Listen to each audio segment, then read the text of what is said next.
Yeah, now we are going to look at safety and automation systems in general. What we are going to look at is the tasks these systems are set to solve. Here, so here's a document that we are going to go through. There is safety, automation, and supervision in the document, and there are going to be several videos here for these, several videos for safety, for automation, and also for supervision. But if we now look at what is a safety and automation system,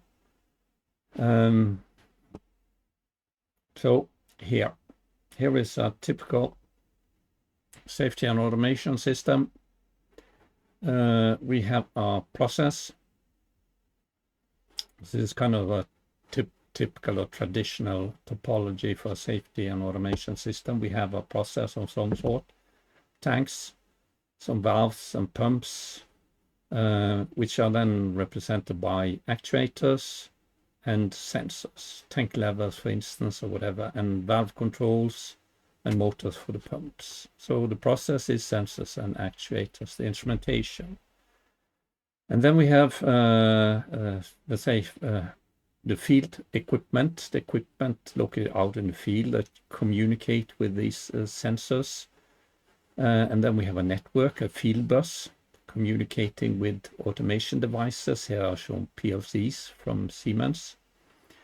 And then we have another network, a local area network, communicating with HMI devices. Servers, we have an engineering station that engineer the HMI system and the control system. And over here we have got IMS devices. HMI is for human machine interface, local area network, IMS, information management system, or manufacturing execution system devices, PCs.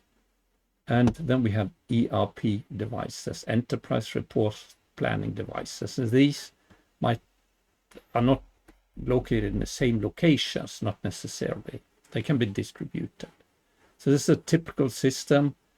And if we look at this as in a sketch, as a layered system, then we have the safety and automation system layers. We have the field that we looked at, the process, layer 0.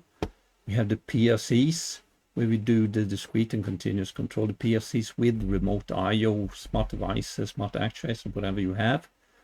And then we have the SCADA, or the HMI system, with the operator, where you can operate on the process in real time. And then we have got the MES, IMS, and so on top, and enterprise resource planning up here. And then it's safety built into all of these systems.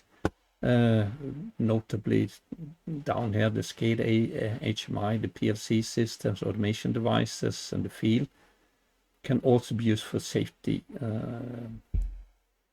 applications. But then you need special PLCs, special sensor actuators that's approved for safety-related tasks. Communication here, well, the field bus, proprietary field bus. In the future, there's going to be OPC UA field exchange, hopefully, communication between PLCs and devices in the field, smart sensors and actuators. OPC UA between the SCADA and HMI, that's already in place. Use publish and subscription and publish methodology. And then we have intercommunication between PLCs, so horizontal communication, there's vertical communication, OPC UA FX. That's called controller to controller communication, device to controller communication. And here you could call device to supervision communication and OPC UA all over here. In the upper layers here, there might not be OPC UA, but you will want it. And if you look at, let's say, part of the MES, IMS system, SCADA, HMI, PLC, and field, it can be called also distributed control system. So this was a quick introduction to safety and automation system, the layers in the system, and a typical topology. And so what this is going to be about is we have to look at what kind of task is solved by our safety and automation system. So what's going to be looked at now is the PLC and the HMI system. Not sensor and actuators, but mainly the PLC. So what the PLC is doing.